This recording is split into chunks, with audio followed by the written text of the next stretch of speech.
Boa noite, pessoal, tudo bom? Eu sou a Thay, trabalho na Vagas e estamos aqui para conversar hoje de um assunto que vocês têm muitas dúvidas e calma, que hoje a gente vai responder todas elas. A gente vai falar de como começar a vida profissional para você que está procurando o primeiro emprego, está na faculdade, está procurando um estágio. Não se preocupe que hoje a gente está aqui com um super especialista, é uma honra para a gente poder compartilhar esse conteúdo com vocês. A gente está com o Kennedy Nunes, e ele é diretor-geral do IBMEC São Paulo, e a gente inclusive estamos aqui no prédio deles, é um prédio muito bonito, e queria pedir para você, por favor, Kennedy, poder se apresentar para o pessoal te conhecer um pouquinho. Tá, boa noite pessoal.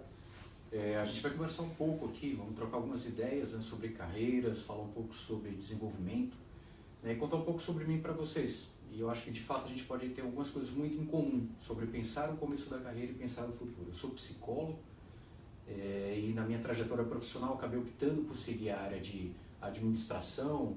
Tá, eu acho que é super importante, né, que a pessoa inclusive pense que durante seu trajeto ela pode fazer movimentos estratégicos de migração de carreira. Então eu fiz um... Muito bom. Pessoal, queria reforçar que o canal de comentários está aberto para vocês utilizarem, então enviem as suas dúvidas, porque a gente vai responder as principais aqui ao vivo, depois a gente responde as demais online, então não se preocupe, qualquer dúvida é muito importante porque ela vai contribuir para fluir essa conversa. E para a gente começar, então queria, se a gente pudesse resumir, então começar falando dos 5 principais pontos onde as pessoas precisam se preocupar para esse início de carreira. Então, se elas fossem as 5 principais recomendações, quais seriam? Perfeito, tá? Eu anotei algumas coisas aqui para pensar em conjunto aqui, inclusive volto a estimular a questão das perguntas, vai ser muito bacana se a gente puder ter um diálogo, se você puder trazer de fato suas dúvidas para a gente poder dialogar. Acho que tem algumas coisas que são fundamentais para você que está pensando na sua carreira, quer ser um grande executivo, quer ter sua startup, que vai ter um sucesso tremendo no futuro, né? Algumas coisas são fundamentais mesmo. A primeira delas, não tem jeito. Você tem que começar a olhar para si mesmo, né? Assim, qual o seu propósito, né? O que mexe com o seu desejo? A gente ouve muito essa perspectiva, acha que é uma coisa batida, mas de fato, se você não encontrar uma coisa onde você sinta prazer, provavelmente você vai ter um desgaste maior para conseguir chegar em níveis maiores de evolução profissional. Então, essa busca por um autoconhecimento, né, entender aquilo que te mobiliza, eu acho que é um fator central. O segundo, tá, e não tem jeito, a gente não tem como fugir disso também, né, que é a educação. Educação formal e informal, né, você procurar uma boa graduação, né, você procurar se atualizar o tempo todo. Eu nem vou falar mais de línguas, o inglês hoje é praticamente obrigatório e a gente pensa que é uma brincadeira, mas eu vejo muitas vezes, né, profissionais perderem oportunidades, eu vi isso durante toda a minha carreira, por não insistirem, né, em ter uma formação um pouco mais elaborada, desenvolver um curso, sabe, separar um tempo mesmo para esse processo. Então não abra mão disso. O terceiro aspecto acho que é central e de fato a gente não pode fugir disso também. Eu vejo muitos profissionais ao longo da carreira, eles perderem um pouco o rumo, porque eles não têm uma coisa que se chama resiliência. O que é resiliência? Na resiliência é você não se incomodar tanto com os problemas que vão aparecer. Na verdade, a leitura que um profissional deve fazer, se ele quiser se tornar um executivo de sucesso, é entender os problemas como etapas para uma evolução profissional. E eu vejo muita gente se perdendo nesse caminho, né? Às vezes tem uma frustração no meio do processo, o resultado não vem tão rápido quanto imaginava, e de fato essa pessoa acaba deixando um sonho para trás, uma proposta de trabalho, sem uma evolução profissional. Tem 2 elementos que estão integrados também para a gente fechar, que de fato a gente precisa, e você tem que ficar de olho nisso fundamentalmente. Não tem jeito, você tem que ser empático. O que você tem empatia no ambiente de trabalho? É você respeitar o seu colega, né? Eu tenho sido chamado aqui muitas vezes para fazer um atendimento a executivos que estão no nível top, mas ele não consegue respeitar o colega do lado, quer dizer, ele está só preocupado com a própria carreira. Inclusive nós integramos esse semestre agora, no nosso processo seletivo, a empatia como um dos fatores centrais. Então, colocar-se no lugar do outro, né, perceber a necessidade do outro, é um jogo que a gente chama de ganha-ganha. Na hora que você faz isso, muito provavelmente, né, você vai ter o outro lado também te ajudando na sua carreira profissional. Então, empatia é fundamental e está ligado com um outro aspecto que é central também, que é o nível de aprendizagem que eu preciso ter para um ambiente de trabalho. Eu costumo dizer que os bons profissionais que eu tenho na minha equipe, ou que eu vejo nas grandes equipes que dão certo, eles conseguem resolver problemas, mas os profissionais excelentes, eles pensam por que o problema apareceu. que a gente chama que é um duplo laço de aprendizagem, né? Ele tem uma capacidade mais ampla de entender o que é aquele contexto, qual foi o problema que ocorreu para minha empresa não dar certo, e ele consegue antecipar movimentos. Então esse profissional é extremamente desejado pelas organizações, a gente está em busca deles, né? A gente sabe que falta muito emprego para muita gente, mas tem muita posição das empresas. E às vezes as pessoas não antenam que esses detalhes fazem com que o profissional seja altamente desejado. Muito bom. E Kenneth, você comentou sobre a educação, né? É bacana a gente destacar para o pessoal e responder uma dúvida que é muito comum também nas redes sociais, que é a boa educação. Ela ainda é um diferencial no mercado de trabalho? Sem dúvida, tá? E não tem realmente como fugir disso. E eu queria contar para o pessoal uma coisa importante. Vocês às vezes ficam pensando, mas então, só aquele aluno de ensino médio que teve uma boa formação na escola privada. Bom, eu venho de escola pública, né? Eu fiz o meu 2º grau, meu ensino médio agora, sendo considerado dessa forma, como escola pública. E você pergunta assim, mas o que foi que motivou você a continuar desejando alavancar na sua carreira, crescer para postos mais altos, né? Foi entender que a formação é um fator crítico, né?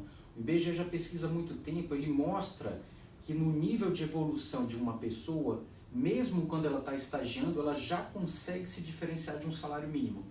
Quando ela se forma, por mais que você escute, né, que hoje o nível superior não faz tanta diferença, os dados mostram.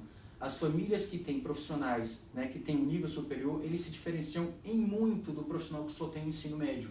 Então, se dados formais mostram isso, né, fundamentalmente você tem que entender que o investimento na sua formação ele é fundamental. Aí você pensa, poxa, mas é tão difícil, né?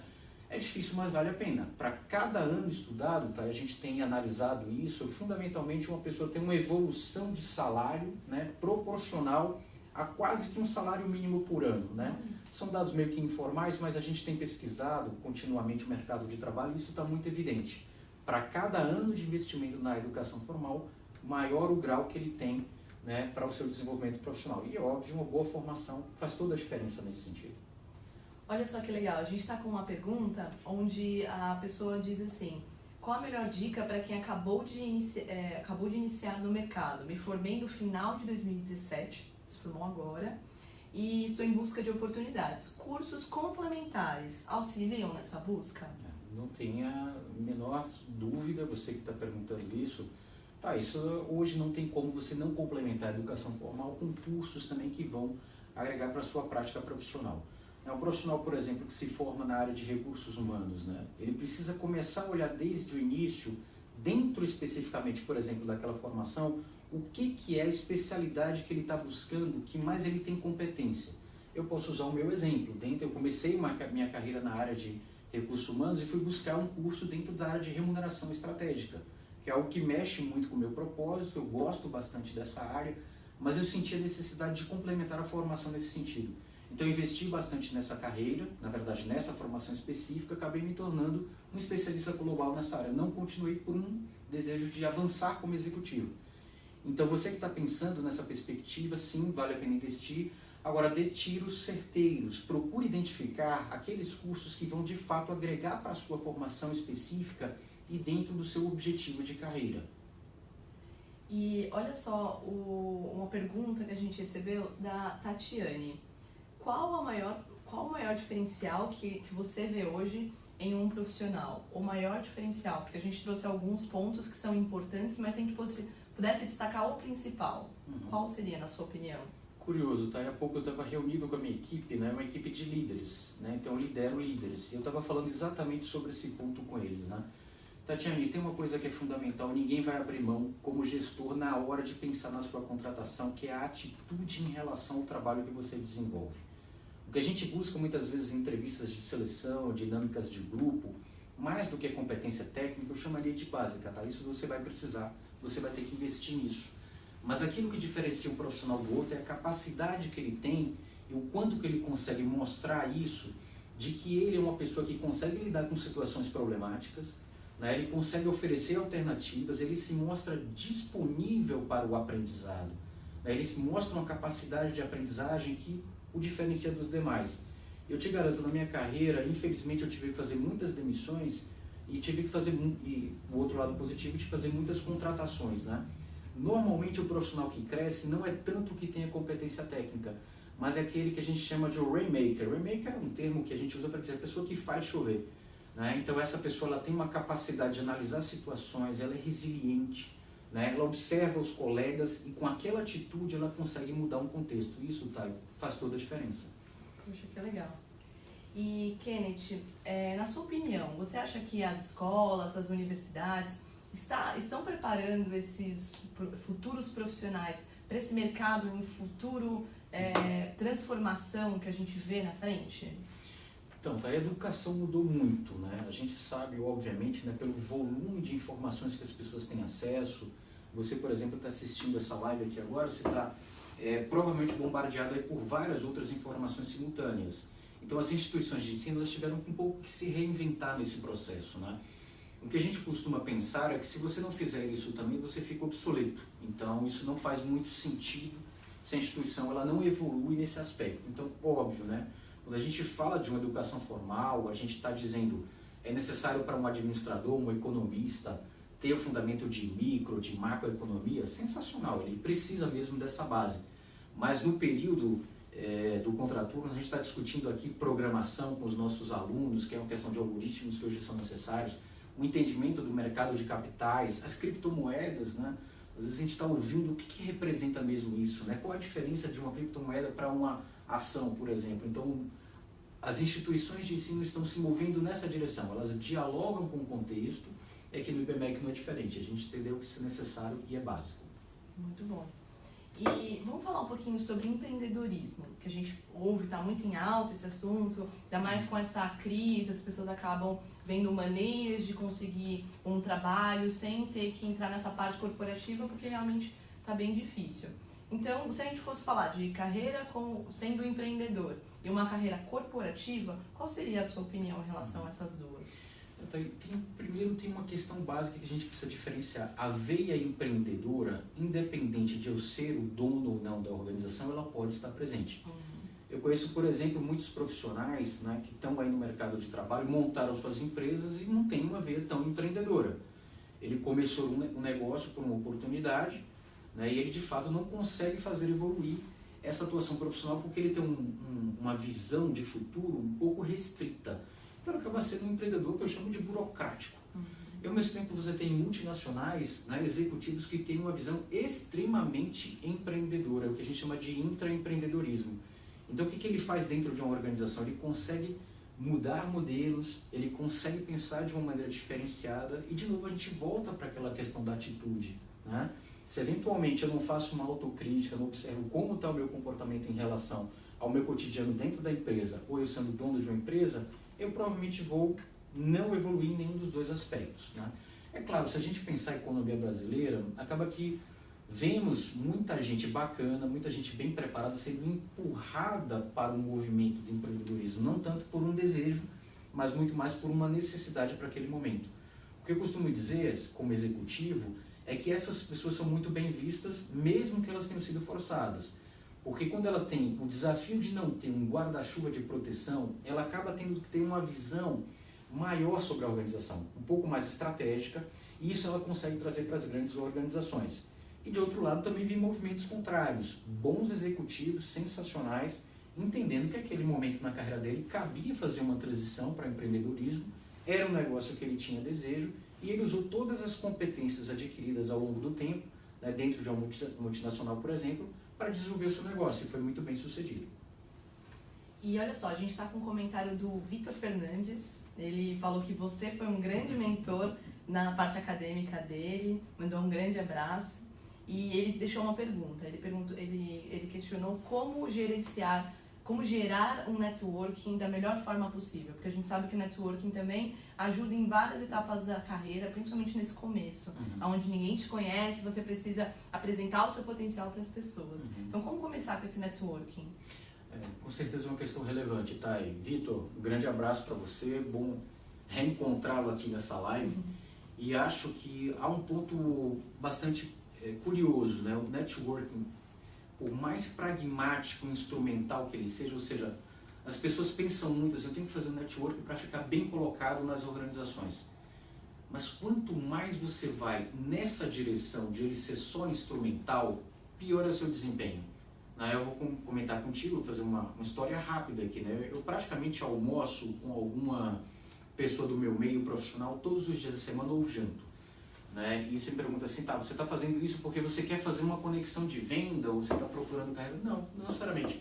Eu quero discutir ideias, quero discutir propostas, quero pensar conexões importantes. Esse movimento do que o networking vai te proporcionar, ele tem que ser natural, porque quanto mais forçado for esse movimento, mais as pessoas vão se afastar. Então, primeiro eu colocaria em 2 ordens aí, né? O primeiro é uma prioridade, sim, extremamente importante, né? Tá aí na área, por exemplo, de mecânica, tá começando a estagiar, tá começando a ver, tem que circular por várias organizações, aprender, participar de seminários, apresentar artigos. Esse é um ponto crítico, isso tem que entrar na agenda. Esse é um ponto crítico. O segundo eu diria para você sim, mas entra na agenda muito mais numa perspectiva de aprendizado. Procura aprender com essas pessoas, procura entender delas o que é que elas têm de competência para agregar, que é um gap na sua formação, muito mais do que imaginar de que ela já vai te contratar, já manda um e-mail com um currículo. Calma, eu sempre falo, tenha calma. Essas coisas elas são naturais, né? Grandes conexões que eu fiz de amizade, de relacionamento, de brilho, de ter uma pessoa ter um brilho, eu procurá-la, na verdade 5, 6 anos depois é que ela vai fechar um projeto comigo.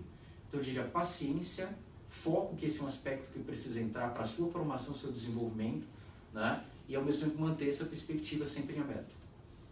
E a dica também é não fale com essa pessoa só quando você está procurando emprego, né? Que é muito comum as pessoas, eu faço networking, só que eu faço só em determinados momentos. Não façam isso. A gente vê muito esses casos lá nas nossas páginas, as pessoas com esse tipo de dúvida. E, Kenneth, vamos aproveitar ainda mais essa nossa conversa, que realmente está muito bacana, acho que esses comentários estão super agregando. E vamos falar de 2 pontos que as pessoas trazem também. Poxa, eu tenho uma opção de ser especialista em algo ou de ser generalista. São 2 caminhos completamente opostos, mas que é difícil as pessoas escolherem. Realmente o jovem que está entrando no mercado de trabalho, está começando uma faculdade, um curso, ele tem ali os 2 caminhos, 2 portas para seguir. Qual a sua opinião a respeito disso? Como ajudar esse jovem a fazer essa escolha?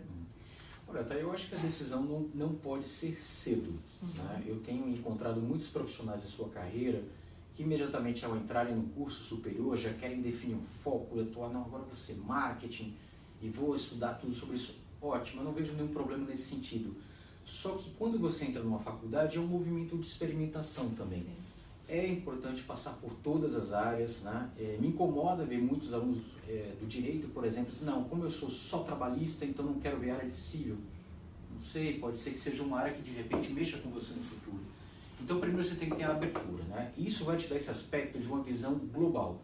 Até porque as empresas estão procurando por isso, tá? Assim, você tem que ficar muito atento, porque o que a empresa vai tentar identificar é a sua capacidade de fazer uma visão global sobre um ambiente de trabalho. Esse profissional ele é muito diferenciado, né? Às vezes você está com um CIO, um profissional da área de TI, ele está só resolvendo os problemas de TI. E o que a gente está procurando muito nas empresas, por exemplo, é um CIO que está focado na estratégia da organização. Então ele não fica resolvendo problemas, ele define estratégias que são mais assertivas para a organização. Então eu diria, deixe aberto o espaço para ser generalista. Agora, faz sentido para a carreira você ter uma especialização? Não tenha dúvida. A partir do momento também que você identificou uma área que você tenha mais interesse, aquela área que mexeu mais contigo, sua competência ela pode ser crítica, é hora de investir um pouco mais. Às vezes fazer um curso aqui no Brasil, às vezes no exterior, desenvolver uma boa dinâmica de formação para aquilo, vai te dar um toque de diferencial, né? O que a gente chama do especialista flexível, curiosamente. Ele tem uma área de domínio, mas ele consegue transitar com uma visão global de organização, né? Eu usei o meu próprio exemplo, dentro de RH, eu era um bom especialista em remuneração, mas eu precisava entender todos os subsistemas do recurso humanos. Se eu não entender como é que a área de remuneração conecta com a atração e seleção de talentos, com treinamento e desenvolvimento de pessoas, a avaliação de desempenho, eu teria certamente uma prática muito isolada, já seria um problema. Mas mais do que isso, eu precisaria ainda conectar essa segunda etapa, dessa visão especialista, com um nível de organização. Que tipo de chamado eu estou fazendo quando eu escolho uma remuneração muito focada no variável ou no fixo. Isso combina com a estratégia de identidade da empresa? Se você não tiver uma visão generalista sobre isso, você tende a ser um profissional isolado dentro de uma caixinha da empresa, necessário, mas quase sempre pouco chamado para os momentos de decisão estratégica. Muito bom. Kenneth, nós estamos com um comentário bem legal da Noêmia Araújo Rezende. Ela disse que os alunos de administração na faculdade Rui Barbosa, Salvador, Bahia, eles estão todos reunidos, mandaram muitos abraços. Então estamos aqui, direto aqui, comentário da Bahia. E a gente tem uma dúvida da Daniela Ramos. Boa noite, me formei depois de 30 anos e não estagiei e não consigo entrar no mercado de trabalho formal. Dá para entrar no mercado sem empreender inicialmente? Ela pergunta. Olha, Thay, o Noemi é uma querida, forte abraço, Noemi, os alunos aí presentes, que bom que vocês estão aqui com a gente. Essa é uma questão que eu não chamaria de complexa, tanto quanto pode parecer num primeiro momento. Às vezes a gente fica com a sensação de que a gente perdeu o bonde um pouco da história, né? Depois de, poxa, passou tanto tempo, eu agora resolvi investir na formação e não consegui uma entrada de imediato. O empreendedorismo é sempre um caminho. Eu sempre falo que, assim, como eu falei há pouco aqui, né? As pessoas acabam sendo de alguma maneira empurradas para esse movimento, porque elas não encontram tanta abertura nas empresas nesse sentido. Sim, pode acontecer. Mas não significa, né, que você não tenha, por exemplo, que pensar como talvez o processo seja muito mais de contar o quanto a sua experiência ela pode promover para a organização nesse momento. Aí eu pergunto para você organizou bem o seu currículo? Como é que está a sua rede de contatos? Você está disposta a assumir no início um ônus de começar talvez uma posição um pouco abaixo que a sua expectativa, mas depois de você ter uma evolução significativa, né? Quantos profissionais eu vi na minha carreira, né, que eventualmente poderiam estar numa posição um pouco maior, mas elas conseguem se colocar, se situar bem numa posição e rapidamente são promovidas, né? Eu tenho vários exemplos de pessoas das minhas equipes que passaram, né, que estavam ali escondidas, mas que viram oportunidade, tiveram a atitude correta, pareciam estar fora do perfil, entre aspas, da organização, mas imediatamente se reposicionaram e foram promovidas, e hoje são minhas colegas, por exemplo.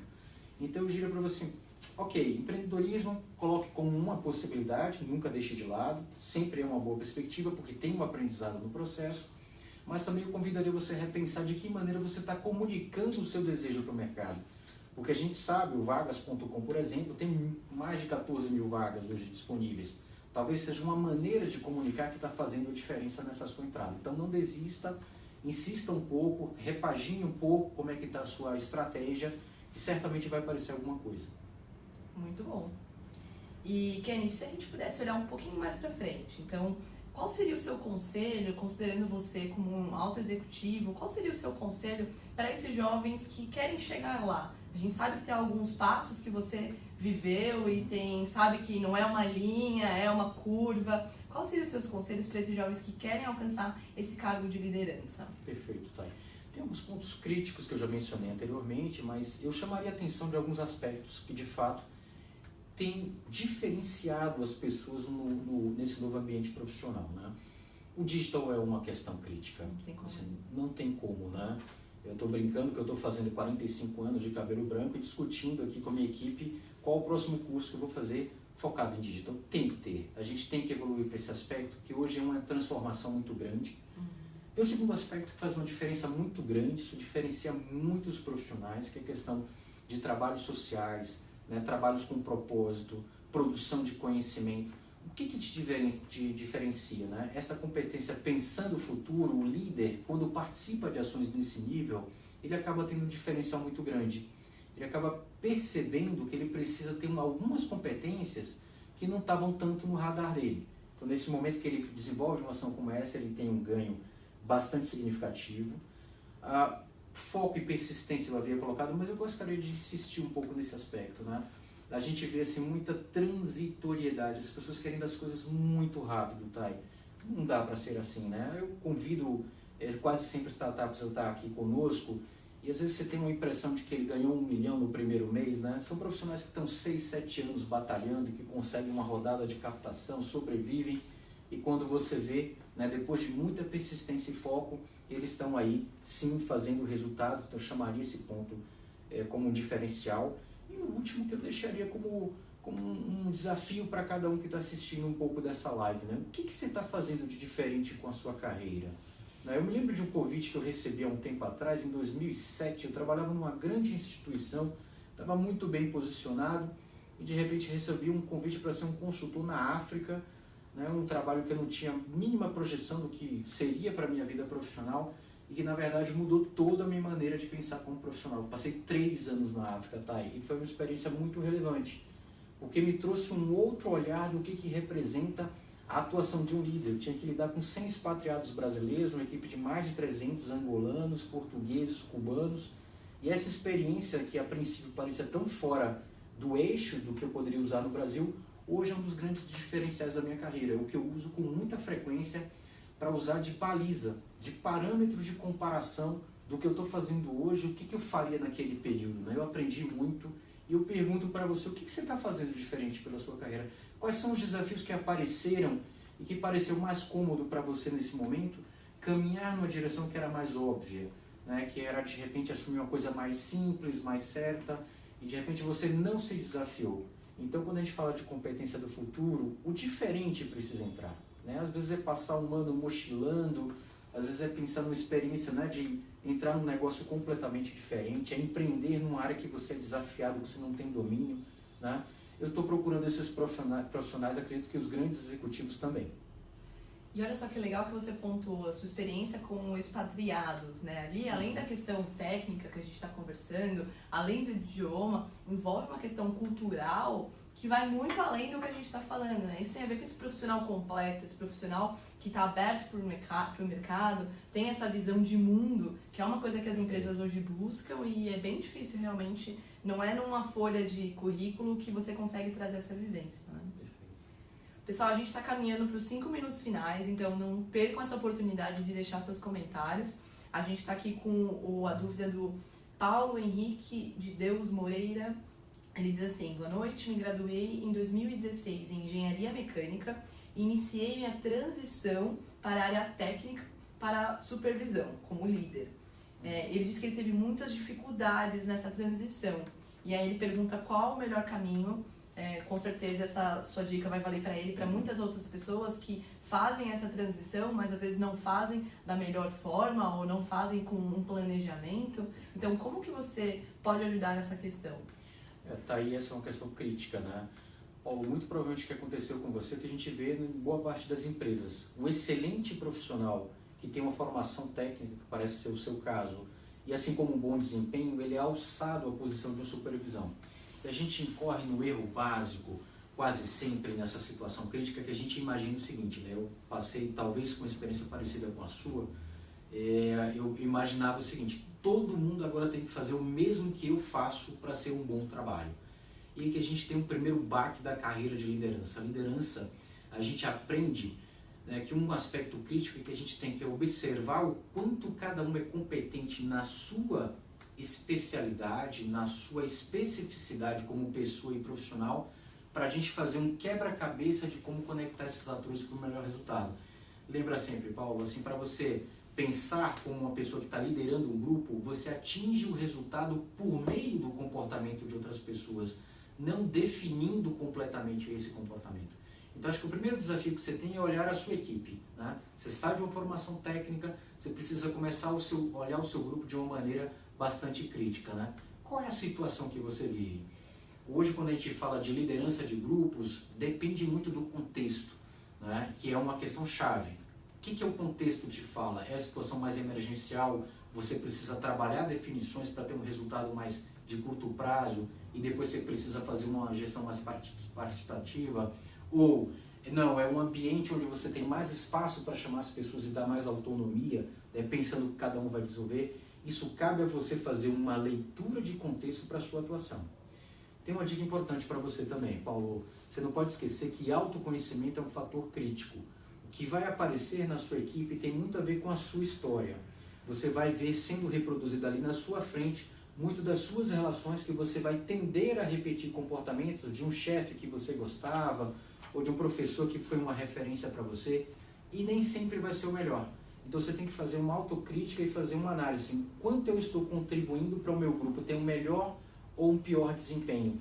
Esses são fatores que eu chamaria de chave, né? Porque são fatores que se repetem. A sua competência socioemocional, a sua capacidade de ler o contexto com as informações disponíveis e tomar decisões em função disso, e a sua identidade como profissional. Você está confortável nesse papel? Né? Quando a gente pensa em recursos humanos, por exemplo, a gente fala muito em carreira em Y, né? Às vezes o profissional ele tem uma especialidade que ele está mais afim mesmo, sabe? É o que ele gosta mesmo, ele quer mais ter a sua função técnica. Então a gente desenha para ele um braço aqui do Y, onde ele vai se tornando um especialista na carreira. Para você seguir esse caminho de supervisão, liderança, se tornar um executivo no futuro, não tenho dúvida, né, que esse é o seu primeiro passo. Mas você tem que se sentir confortável, porque ser líder é um pouco partilhar com o grupo quem é você. E ao mesmo tempo absorver o grupo para que você aprenda a trabalhar com ele. Então é um longo caminho, mas te garanto o seguinte, ele é tortuoso às vezes no caminho, mas em breve você vai ter resultados bem bacanas se você tiver com essa abertura. Paulo. Muito bom, Kenneth. Nossa, acho que a gente está realmente conseguindo contribuir com o pessoal, ainda mais pelas dúvidas. E me tira uma dúvida, aqui no IBMEC, acho que as pessoas, os alunos devem buscar muito os professores, né, a coordenação, para essas dúvidas que eles têm do dia a dia, essas dúvidas de carreira, porque muitos começam o curso, mas estão apenas vendo o começo daquela carreira, tem um curso traz tantas possibilidades, né? Como que a IBMEC ajuda seus alunos com essas dúvidas sobre carreira? A gente percebeu já há algum tempo, né, que ou a gente teria que ter um setor estruturado para isso, ou a gente ficaria realmente muito refém de um aluno que está fazendo uma transição do ensino médio, ou está voltando a estudar depois de um tempo, e que ele não tem um norte muito claro. Então a gente estruturou um setor que se chama Coordenadoria de Apoio e Suporte ao Aluno, que faz um planejamento de carreira, que começa do básico, perguntando assim quais são as suas metas individuais mais globais possíveis. Você quer dar uma volta ao mundo, quer ser um executivo multinacional, que sempre que bacana. Então a gente começa a desenhar esse projeto de futuro e daí a gente vai descendo e ramificando com as estratégias que ele precisa ter no presente para poder chegar lá. Então isso a gente entendeu que é fundamental. Desde o início a gente tem que ter uma orientação para a carreira, parte para esse aspecto profissional, parte também para orientação para ter um plano de estudos, né? Como é que eu monto o meu dia a dia? Eu comecei a estagiar, fico 6 horas no meu estágio. Como é que ficam meus estudos? Então a gente percebeu essa necessidade e ao mesmo tempo também, curiosamente, a gente não deixa de lado o autoconhecimento. A provocação que a gente faz o tempo todo para esse aluno, né? Como que você pensa, né? Quem é você? Como é que está a sua vida? E por que você foi puxado para esse desejo, para essa profissão, né? O quanto você está conectando com a sua história, com o seu propósito. Esses são fatores que a gente entendeu há muito tempo que eram necessários estar presentes aqui numa casa de estudos, né? Numa casa acadêmica. Muito bom. Kenneth, eu queria muito continuar o papo, mas a gente sabe que a gente tem um compromisso aqui com o pessoal em relação ao tempo. Mas eu acho que assim, em tão pouco tempo, né, em 30 minutos, a gente conseguiu passar muito conteúdo para o pessoal. Acho que vale destacar também que, por mais que nós estamos fazendo aqui um vídeo, uma apresentação ao vivo, esse vídeo fica gravado na nossa página, então pode acessar as redes sociais da vagas.com, vocês vão encontrar o vídeo desde o começo, então se você entrou no meio, perdeu as primeiras dicas, não se preocupe, pode entrar na página que você vai ver todo o conteúdo. Também não deixe de acessar o canal do IBMEC, eles também compartilham diversos conteúdos sobre carreira, que a gente estava dando uma olhada, e ao final dessa live a gente também vai gerar muitos conteúdos, compilações dessas dicas, porque a gente não pode perder todas essas orientações de uma pessoa que já viveu tudo isso que você está começando. Então, queria desde já agradecer muito a sua presença, a sua disponibilidade para compartilhar aqui sua carreira, suas orientações com o pessoal. Queria agradecer você que assistiu a gente até o final. A gente sabe que, poxa, esse horário, à noite, você poderia estar fazendo diversas coisas e estar aqui consumindo esse conteúdo com a gente. Então, o primeiro passo ali para essa vida profissional começou hoje, quando você estava aqui assistindo com a gente. Então, muito obrigada, Kenneth, obrigada a você, pessoal, que nos assistiu, e até a próxima live. Tchau, tchau. Tchau, pessoal.